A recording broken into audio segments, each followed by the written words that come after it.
I'm in a job. I'm in a job, and I like it more or less. I like doing science. But there's a part of me which actually wants to pursue art much more than I have time for.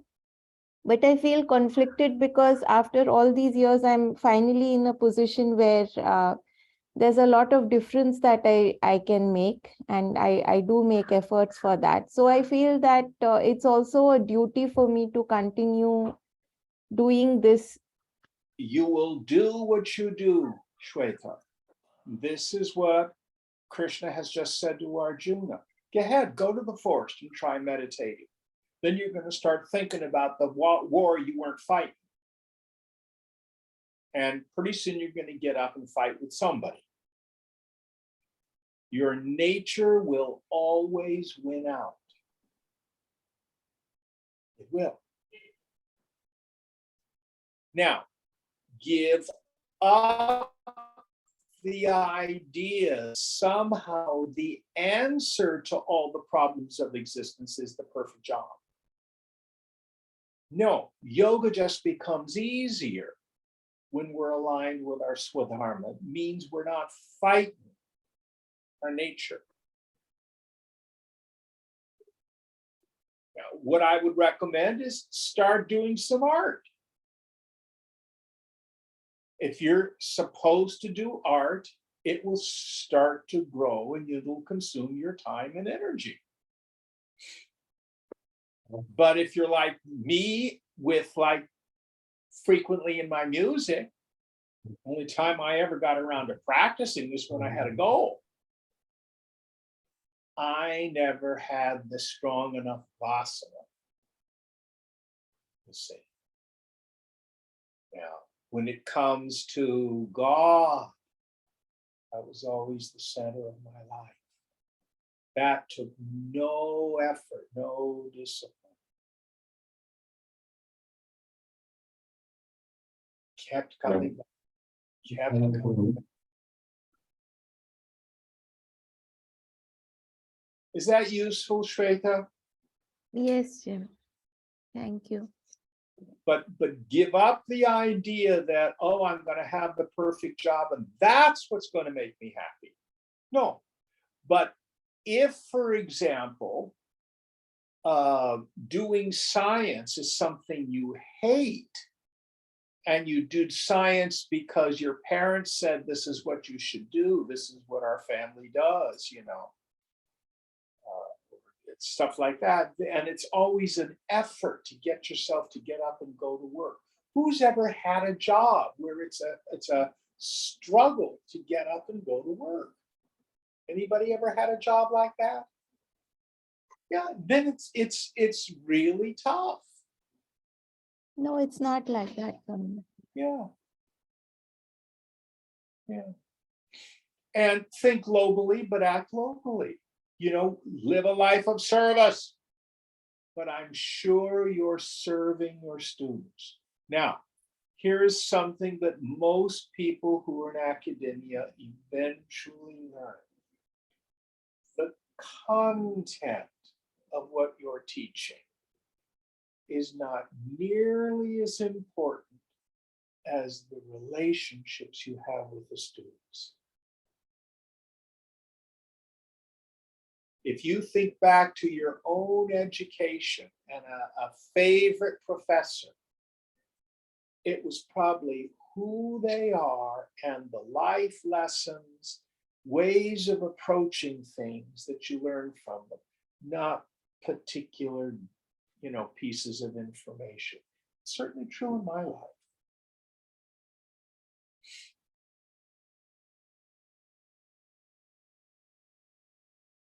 Good questions. So what the point that Krishna is making in this verse is, if you try to ride the horse in a different direction than it's going, you're going to end up doing it anyway. Probably the clearest example of this that I've seen in our modern times is those young men and women who are LGBT. And so they may be taught by their society and their family, you have to live in a heteronormative relationship, get married, stuff like that. And you can do this, might even care for the person, have children. But there's something inauthentic about it. I was talking with a fellow in his 80s who's come out of the closet in his 80s. He waited until his wife died before he came out of the closet. Finally, his nature is winning out. So it's a cosmic coming out process. It's probably for authenticity in life. Any thoughts on this before we move on? And if you don't, you're going to be fighting something your whole life. All right, next verse.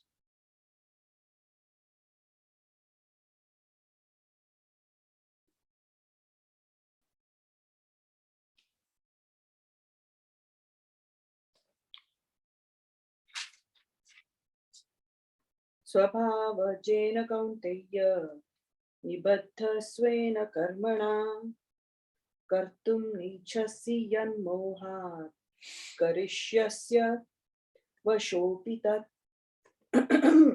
O son of Kunti, bound by your own karma, born of your own nature, that which through delusion you wish not to do, even that you shall do helplessly. Yeah.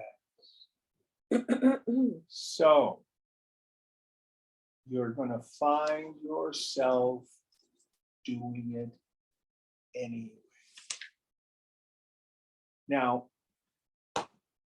Mike, can we talk about this, about you being a former religious? Absolutely. Okay. So I'm sure you knew, by when I say former religious, that means he belonged to a religious order. I'm sure you knew many people who just struggled and struggled and struggled with the vow of celibacy. Yeah? Yeah. So there is value to celibacy. Brahmacharya, we call it in yoga. Listen carefully. Brahmacharya or celibacy is a gift.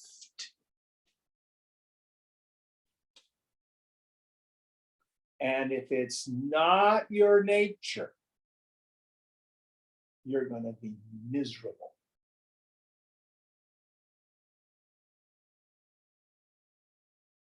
Now, there was a wonderful woman who was in my choir when I was working at St. Augustine's. She was the head of spiritual direction for the Franciscan School of Theology. I think we talked about Ramona, didn't we?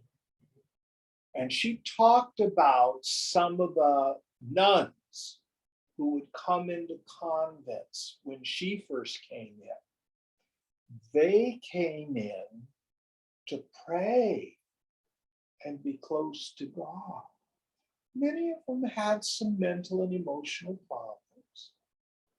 But then the bishop would tell the Mother Superior, we need a math teacher at St. Joseph's Middle School. So the Mother Superior would say, sister, you're going to be a math teacher at St. Joseph's.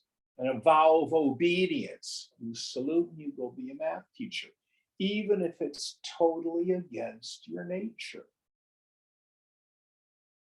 So you found generations of sisters who did not join the religious life to try to herd cats in high school and middle school. And they were so unhappy. And that's why you get all these stories of nasty nuns and priests who try to control kids through fear, intimidation. Because they hate their lives. It's not what they signed up for. Anything you want to add to that? You know, the idea of chastity, sex is a beautiful thing, but when you, and I'm not gifted with the sense of being chaste, when you start, when you take it and it becomes something you start focusing on a day-to-day basis, you almost start treating it like 12 steps in alcohol. You start thinking, great, how am I not going to be sexual today? How am I not going to do this? So this thing that should just be a normal part of life then becomes this thing that you're constantly dancing and trying to control, and you eventually lose. And it's unnatural. Yeah. And remember, in Hinduism, all of the rishis, the ones who wrote our Vedas, well, one, they're all householders. But the point that I'm getting at here is your nature will win out. And if you suppress it enough, you will bend your mind and truly make it unfit for real spiritual practice.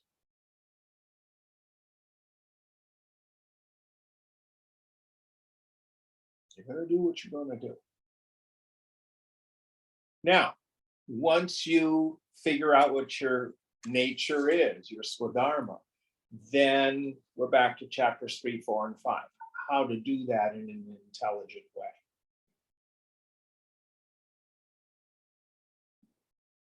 Any thoughts on this? All right, next verse. Actually, I have a question, but I Yes, don't know ma'am. how to articulate it well. But so much of our Swadharma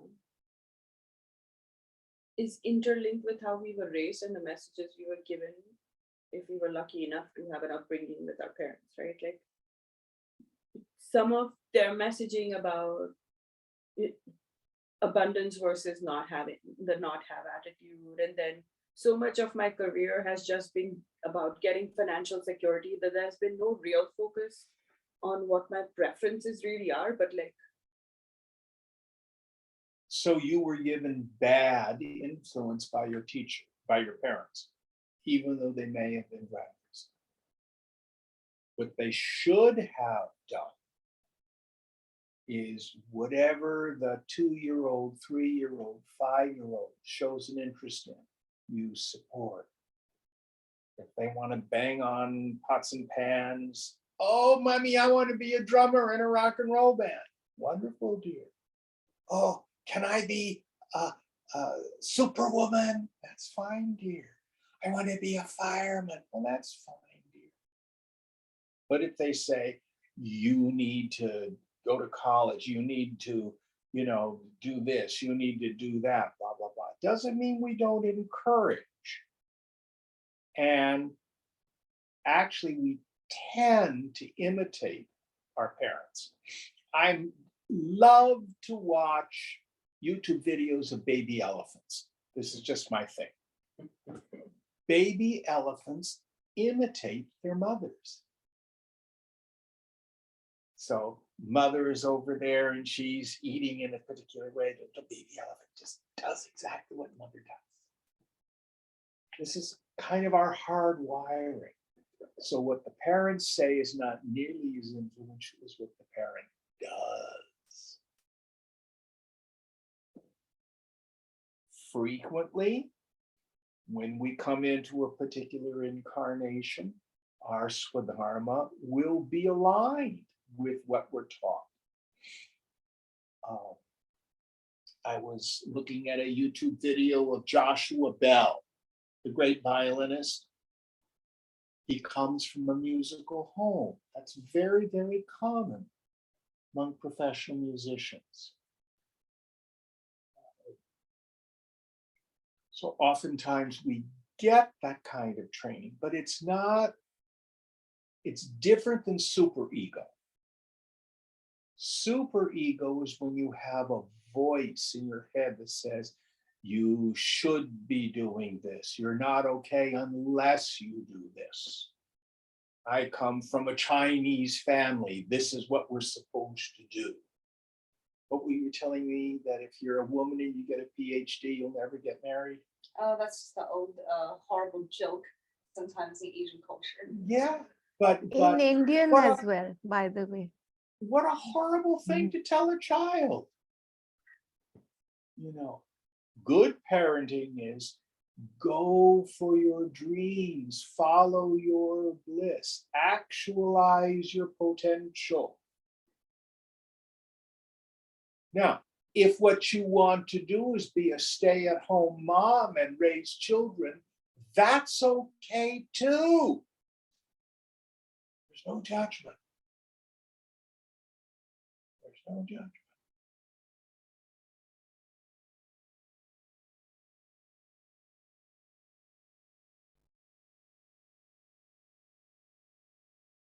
And what's problematic is we try to live up to somebody else. We see, oh, so-and-so's got married and they're having babies. They look like they're having fun. I should be married and having babies. Well, you can't be that person. They're taken. You can only be you. You can only be you.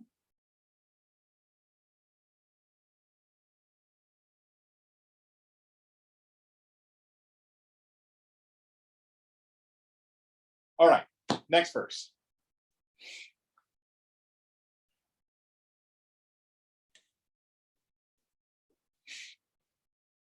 ईश्वर सर्वभूतानां हृदेशेषर्जुन तिष्ठति भ्रामयन् सर्वभूतानि यन्त्रारूढानि मायया. The Lord dwells in the hearts of all beings, O Arjuna, causing all beings by his power of illusions to revolve as if mounted on a machine.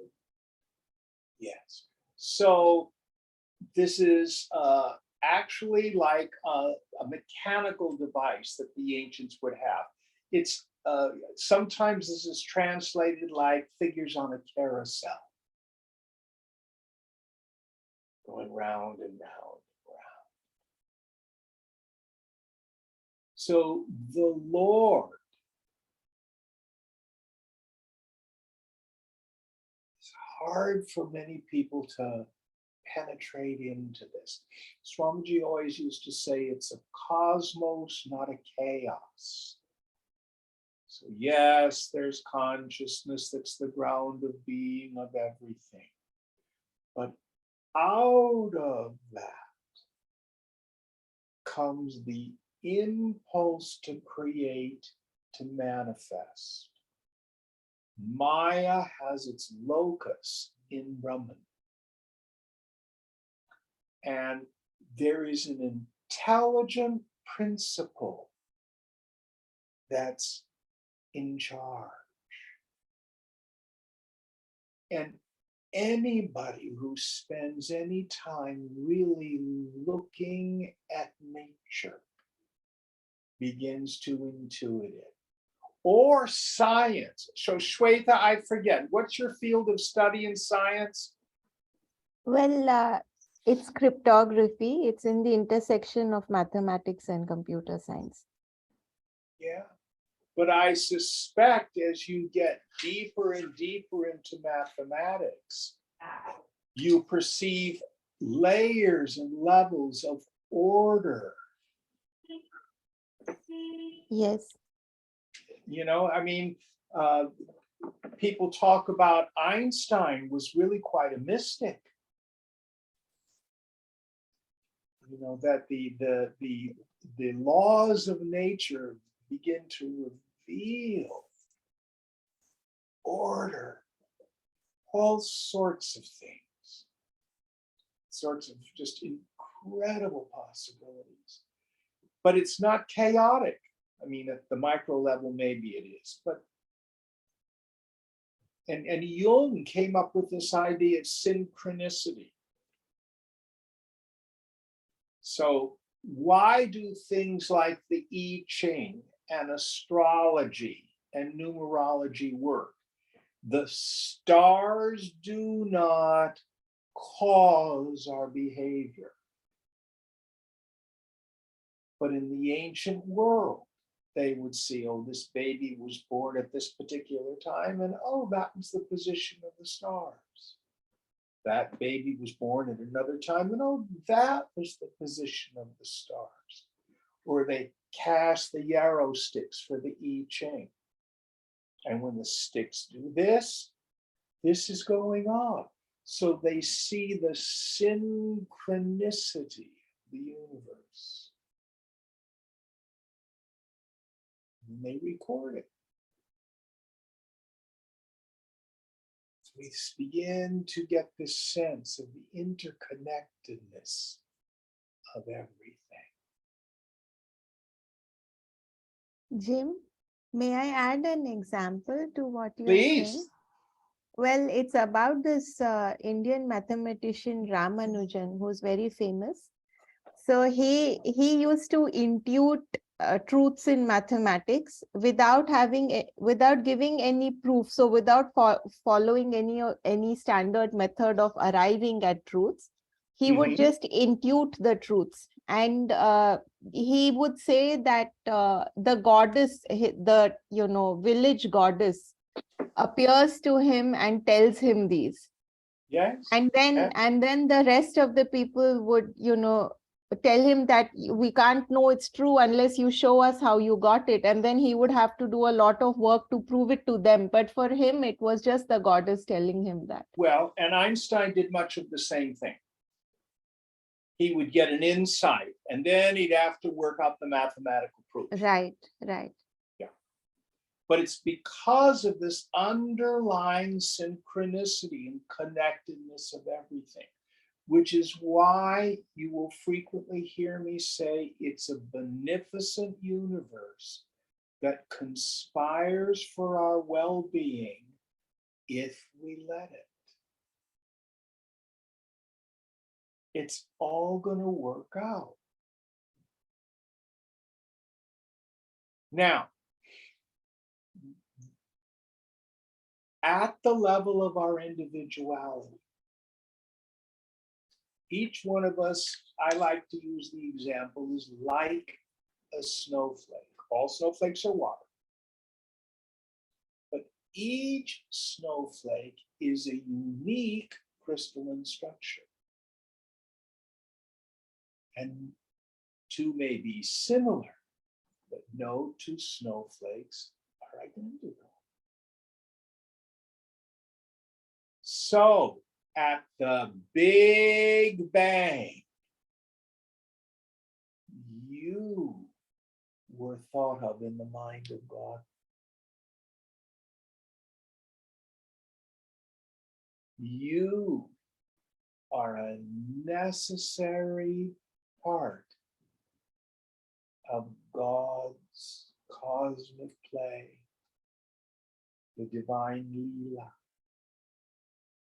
And God doesn't make junk.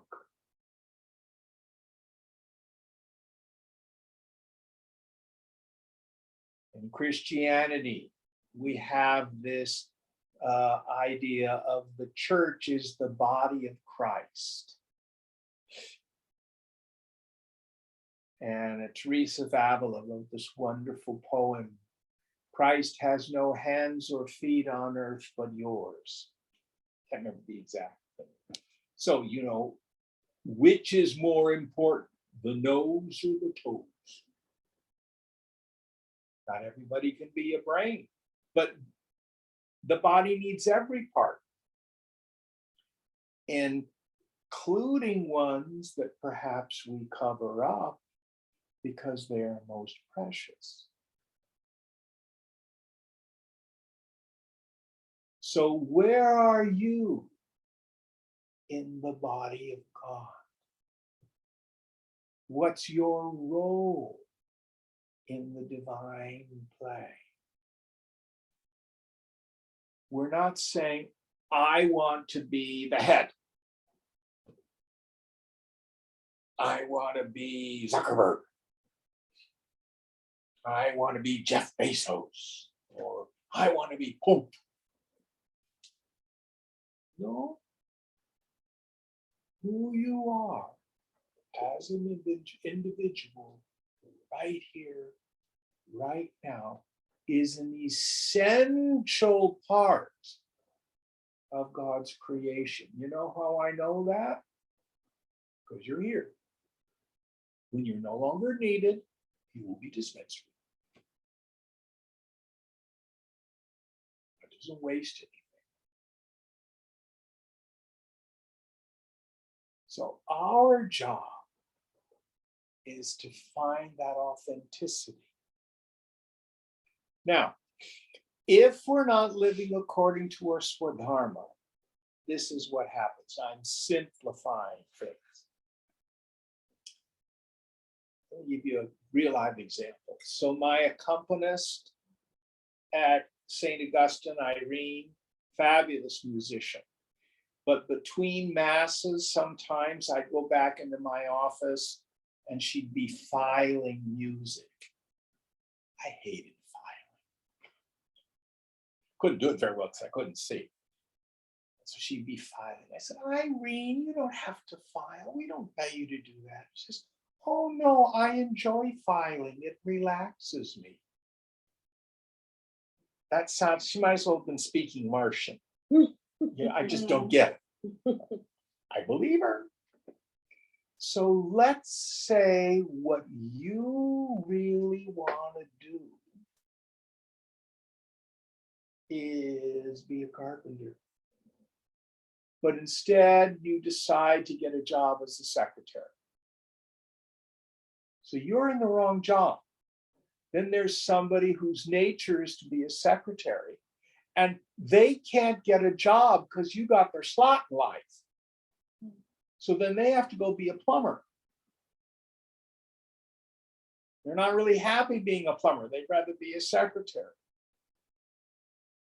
And then whatever it is you want to do, that job's not getting done. So you have a spiritual responsibility to live authentically. Back in chapters 3, 4, and 5. This is what makes society work with order. And believe it or not, it was Karl Marx who started to intuit this thing, where each in his communist, his socialist society would produce according to their abilities and take according to their needs. Guess who else said that? Are you much of a Bible scholar, Mike?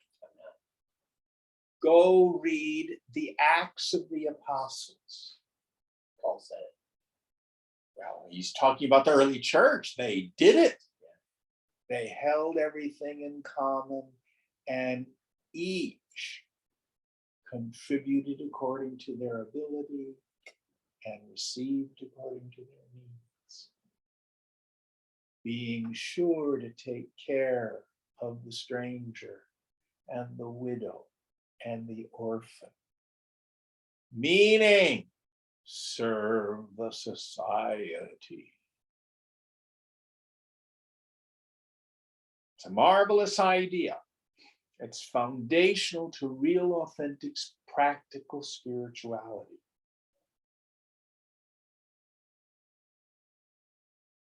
All right, next one. What verse are we on now? I think 62. We start 58, 59, 61, 62. We need to do at least 5 tonight.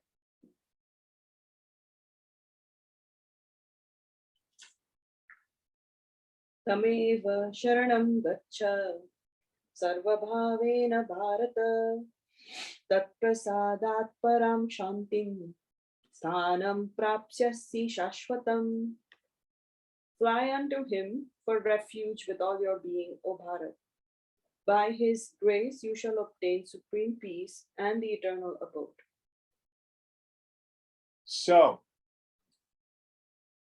in Yoga Sutra, we have this term Patanjali uses, Ishvara Pranidhana, trustful surrender to God.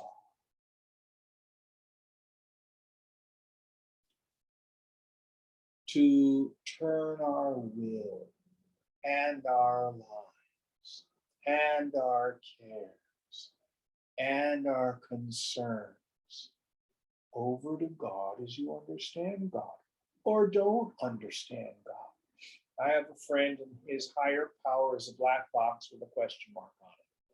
Perfectly good. Image of God. Doesn't matter.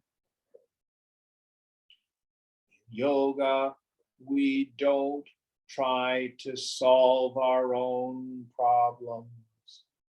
We give them to God. Now, I frequently, in the earlier part of the Gita, will suggest this as a spiritual practice. Who here has ever used a God box? No? Okay. What is a God box? You can take like an old shoe box or a mayonnaise jar with a slit in it. And when you have an issue, when you have a problem, you write it on a piece of paper, fold it up, and put it in the God box and let it go. Then, once a year, maybe on some spiritual anniversary, maybe Navaratri or Christmas or sometime that's sacred to you, your God box, and read all that stuff. And you will see all these issues that were so troublesome. How many of them God took care of? It is a great way to build our faith. And in fact, the infinite cares for us. Listen carefully. That doesn't mean we're going to hit all the green lights of life. And it doesn't mean that at some point you're not going to die. But it's all going to work out perfectly. Take it easy. Let go and let God. We have this wonderful word in Sanskrit, sharanam. What's sharanam mean? Feet. Feet in the feet. Feet, sharan. Sharanam is shelter. Ganesha sharanam, sharanam Ganesha.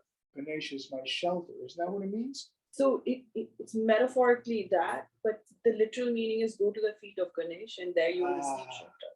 Okay. Thank you. I did not know that. But this idea of a refuge, of a shelter, a safe harbor.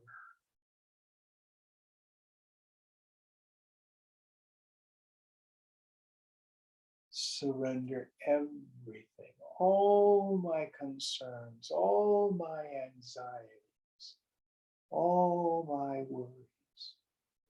In the end, my life itself,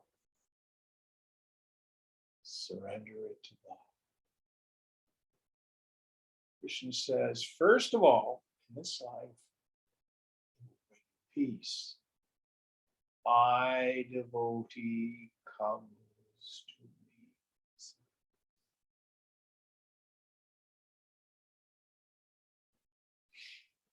So Shweta, you had asked about the essence of Narada Bhakti Sutra, the path of devotion. This is it. Give everything to God. Yes, thank you, Jim.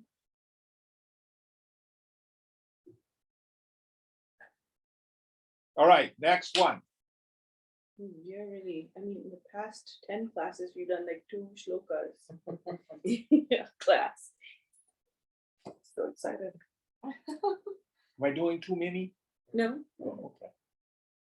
Iti te jnanamakyatam guhyat guhyataram maya vimrushyeta dasheshena yatechasi tatha kuru. Thus the wisdom which is a greater secret than all secrets has been declared to you by me. Having reflected upon it fully, you now act as you choose. So here, in essence, the teaching ends in Gita. So what do?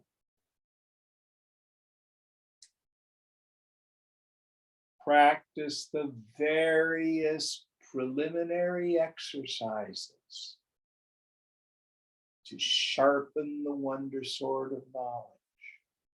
Practice bhakti yoga, be devoted to the infinite. Practice karma yoga, acting in the world, renouncing our attachment to the fruits and the sense of agency.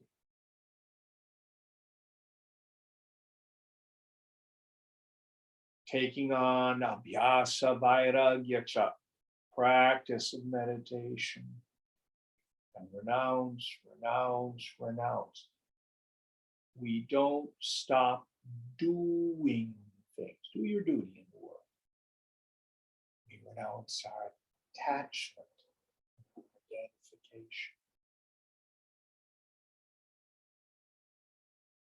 Viveka vairagya, viveka. That firm conviction in the intellect that Brahman alone is real. Phenomenal world is mithya. It's not bad. It's just illusion. It's shunyata. It's void. But you are real. What's your nature? Chidananda Rupaham, Shivoham, Shivoham, Shankara says.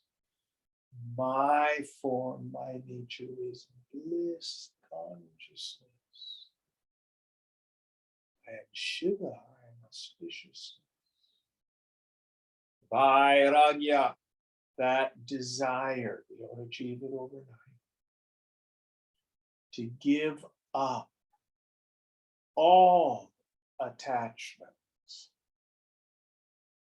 to experiences gained through the senses. He says bhokta here, enjoyments, but it means experiences. And that desire to give up any personal sense of self. If I think I'm a person, I'm deluded. Kohab, who am I? Return your attention to that witnessing consciousness. Keep dropping it. And when the mind starts to thin out because of this, Tanu Manasa, in my meditation, when my mind is slowed down to the point where I can begin to see the beginning of a thought and the end of a thought, and there's a silence before another thought begins. With the attentive faculty turned inward, not looking at thoughts and feelings, that's still looking outward. Who am I?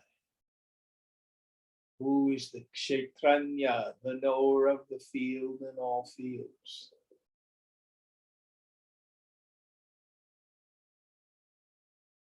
I find there's nothing there. no thing, no individual.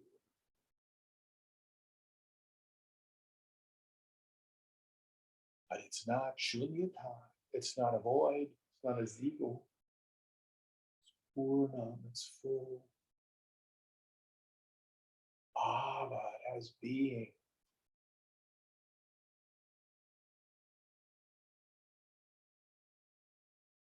Nirmalam, without any taint to dirt.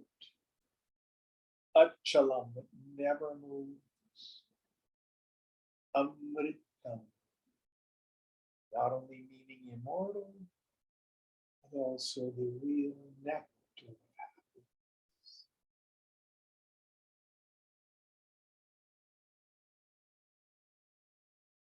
This is the essence of the teaching of the Gita. Now, do as you will. Let your own prarabdha karma impel the body where it will. Don't worry about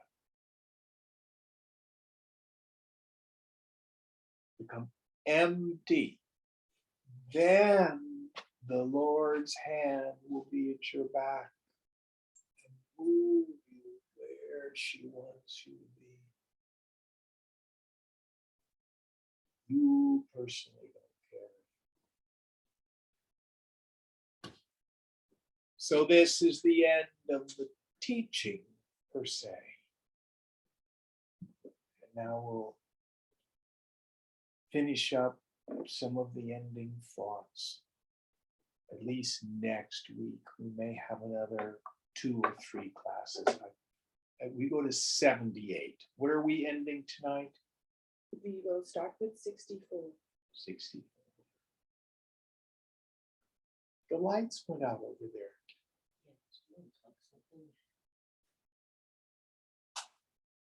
Om Purnamada Purnamidam Purnat Purnamudachyate Purnasya Purnamadaya Purnameva Vashishyate.